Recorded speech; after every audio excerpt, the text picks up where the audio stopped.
Hello नमस्कार दोस्तों, आप सभी का मोस्ट वेलकम हमारे YouTube channel study in mobile में। इस वीडियो के माध्यम से हम बात करेंगे बायोलॉजी यानी जीव विज्ञान से संबंधित कुछ महत्वपूर्ण क्वेश्चनों के बारे में। तो दोस्तों हर कला भर्ती जो है, हर भर्ती परीक्षाओं के लिए जो है महत्वपूर्ण है। जिसमें 30 क्वेश्चन है जो इनको सोल्व करेंगे। चलिए पहला क्वेश्चन देखिएगा कि साइकोलॉजी कहलाता है। साइकोलॉजी क्या कहलाता है दोस्तों? तो 4 ऑप्शन आपके सामने है। फसलों का अध्ययन, जीवाणुओं का अध्ययन, कोशिकाओं का अध्ययन या जनसंख्या का अध्ययन। यानी कोशिकाओं का जो अध्ययन किया जाता है वो साइकोलॉजी कहलाता है। प्रश्न नंबर 2 देखिएगा, प्रकाश संश्लेषण होता है। प्रकाश का जो संश्लेषण है वो होता है दोस्तों, तो क्लोरोप्लास्ट में। किस में होता है? क्लोरोप्लास्ट जो है इसके अंदर क्या है, प्रकाश संश्लेषण होता है।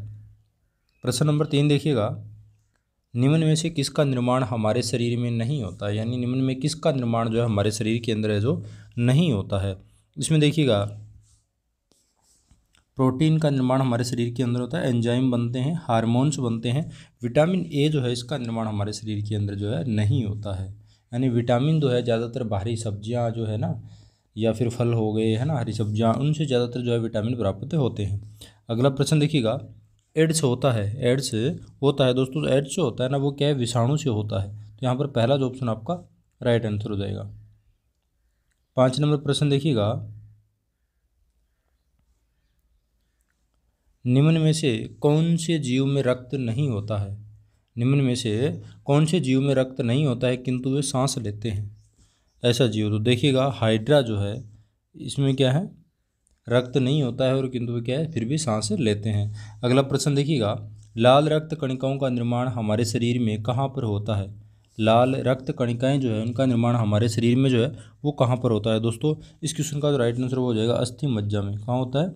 अस्थि मज्जा में लाल रुधिर जो कणिकाएं हैं इनका निर्माण होता है। तो ऑप्शन नंबर 4 आपका राइट आंसर हो जाता है। प्रश्न नंबर 7 देखिएगा, वृद्धि दर हार्मोन बनाया जाता है। वृद्धि दर हार्मोन जो है वो बनाया जाता है दोस्तों थायराइड ग्रंथि के द्वारा। दूसरा जो ऑप्शन है पैराथायराइड ग्रंथि के द्वारा, या फिर पीयूष ग्रंथि के द्वारा, या हड्डियों के द्वारा। देखिए वृद्धि जो हार्मोन है वो पीयूष ग्रंथि के द्वारा बनाया जाता है। किसके द्वारा? पीयूष ग्रंथि के द्वारा। तो तीसरा ऑप्शन आपका राइट हो जाता है।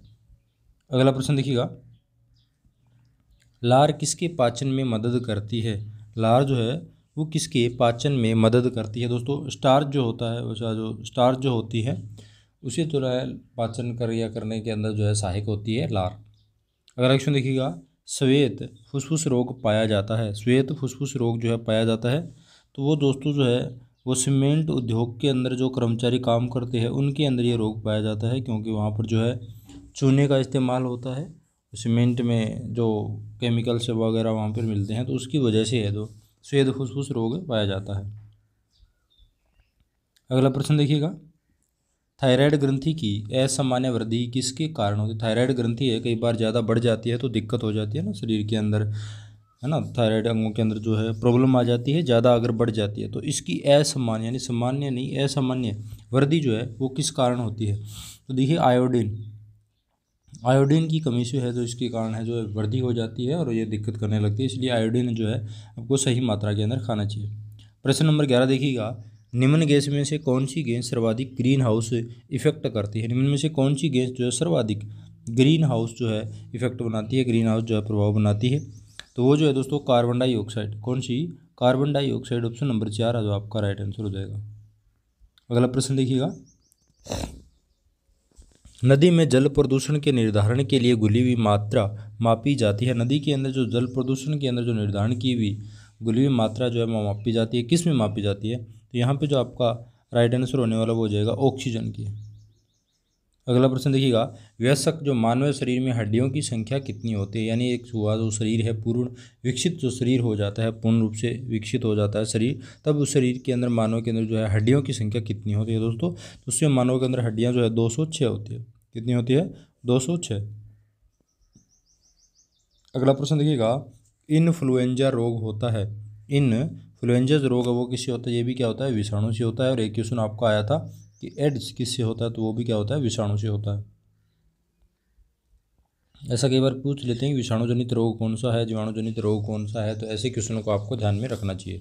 अगला प्रश्न देखिएगा, जल में घुलनशील विटामिन है। जल के अंदर घुलने वाली जो विटामिन है वो कौन सी है? विटामिन सी जो है वो क्या है? जल में घुलनशील है, जैसे ग्लूकोन डी वगैरह पीते हो। अगला प्रश्न देखिएगा, निम्न में कौन सी वायुमंडल के ओजोन परत की मोटाई नापने की इकाई है? ओजोन परत मापने की जो इकाई है वायुमंडल में, तो इकाई कौन सी है वो ये पूछा है। तो देखिएगा डॉब्सन के द्वारा जो है ओजोन परत की मोटाई को मापा जाता है। अगला प्रश्न देखिएगा, निम्न में से कौन टमाटर के लाल रंग के लिए उत्तरदायी है? टमाटर का जो लाल रंग है वो किस लिए होता है दोस्तों? क्योंकि इसमें क्या है, लाइकोपीन होता है। क्या?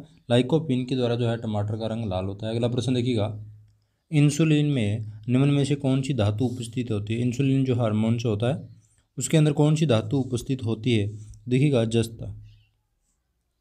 अगला प्रश्न देखिएगा, निम्न में से कौन सा विश्व का सबसे बड़ा पुष्प है? विश्व का सबसे बड़ा पुष्प पूछा गया है कि कौन सा है। देखिएगा तो रेफलेसिया जो है ना, ये क्या है, विश्व का सबसे बड़ा पुष्प है। लिली जो है, इसका सूर्यमुखी का भी फूल भी बड़ा ही होता है, वैसे इतना बड़ा नहीं होता, कमल का भी बड़ा होता है, इतना बड़ा नहीं होता जितना क्या है रेफलेसिया का। अगला प्रश्न देखिएगा, अरक्तता रोग किसकी कमी के कारण होता है? अरक्तता जो रोग है वो किसकी कमी के कारण होता है दोस्तों? तो हीमोग्लोबिन की कमी। अरक्तता यानी रक्त का विलोम शब्द हो गया अरक्त, रक्त का न होना। हीमोग्लोबिन जो है ये क्या है, रक्त बनाता है इसी में। अगला प्रश्न देखिएगा, पेपावर पौधे के किस भाग से अफीम प्राप्त की जाती है? पेपावर नाम का एक पौधा होता है, उसके कौन से हिस्से जो है अफीम प्राप्त करते हैं दोस्तों? अफीम जो खेती आपने देखी होगी तो उसमें क्या है, उसके ऊपर छोटे छोटे फल लगते हैं, तो उन फलों को निकाल लिया जाता है कच्चे फलों से, तो इनसे जो है क्या है अफीम प्राप्त की जाती है। अगला प्रश्न देखिएगा कि जलीकावत सिरा विन्यास वाली एक बीजपत्री किस पौधे की होती है? जलीकावत सिरा विन्यास वाली यानी एक बीजपत्री जो पत्ती है वो किस पौधे की होती है? तो स्माइलेक्स की। किसकी? स्माइलेक्स। अगला प्रश्न देखिएगा, गाइनोबेसिक वर्तिका किस कुल में मिलती है? तो ये जो गाइनोबेसिक जो वर्तिका है ये लेबिएटी में मिलती है। किसमें? लेबिएटी के अंदर जो है पाई जाती है। चलिए अगला प्रश्न देखते हैं। अगला प्रश्न देखिएगा, ग्लूमस किसका रूपांतरण है? ग्लूमस जो है किसका रूपांतरण है दोस्तों? ये सहपत्र का। अगला देखिए, प्रशांत केंद्र कहाँ स्थित होता है? प्रशांत केंद्र कहाँ स्थित है दोस्तों? तो ये मूल शीर्ष के अंदर पाया जाता है। कहाँ पर? मूल जो शीर्ष होता है ना उसका, वहाँ पर क्या जाए प्रशांत केंद्र पाया जाता है। अगला प्रश्न देखिएगा, फलों का अध्ययन क्या कहलाता है? फलों का अध्ययन क्या कहलाता है दोस्तों? तो फलों का जो अध्ययन होता है ना वो कहलाता है आपका पोमोलॉजी। पोमोलॉजी जो है ये क्या कहलाता है? फलों का अध्ययन कहलाता है। जैसे एपीकल्चर है ये क्या कहलाता है? मधुमक्खियों का अध्ययन कहलाता है। इस प्रकार आप अलग अलग तरीके से ध्यान रखना है, जीवों का अध्ययन बायोलॉजी है ना, इस प्रकार से। तो ये क्वेश्चन भी कई बार एग्जाम में पूछा जाता है, तो ऐसे प्रकार के क्वेश्चन है, इनको थोड़ा सा ध्यान से पढ़ें। अगला प्रश्न देखिएगा, प्रयोगशाला में सर्वप्रथम डीएनए का संश्लेषण किसने किया था? तो प्रयोगशाला के अंदर डीएनए का जो संश्लेषण किया था वो खुराना के द्वारा किया गया है। तीसरा ऑप्शन राइट हो जाएगा। 28 प्रश्न देखिएगा, एक सामान्य मानव शरीर कोशिका में गुणसूत्रों की संख्या कितनी है? एक जो सामान्य मनुष्य का जो शरीर है उसके अंदर कोशिकाओं में जो गुणसूत्र होते हैं, जैसे एक्स हो गया, वाई हो गया, गुणसूत्र होते हैं, तो इन गुणसूत्रों की जो टोटल संख्या है वो कितनी होती है? तो 46 होती है। कितनी होती है? 46। अगला प्रश्न देखिएगा, मनुष्य में नर का गुणसूत्र सम्मिश्रण कौन सा होता है? मनुष्य के अंदर जो नर जाति होती है तो उसमें गुणसूत्र का जो मिश्रण कौन सा होता है? तो नर के अंदर जो गुणसूत्र है वो एक्स और वाई पाया जाता है। यहाँ पे पहला ऑप्शन आपका राइट हो जाएगा। अगला प्रश्न देखिएगा, अशुद्ध रक्त किस में बहता है? यानी अशुद्ध जो रक्त होता है दोस्तों उसका जो हमारे शरीर के अंदर प्रवाह होता है, जो बहता है, तो वो किन में बहता है? शिराओं के अंदर बहता है ना।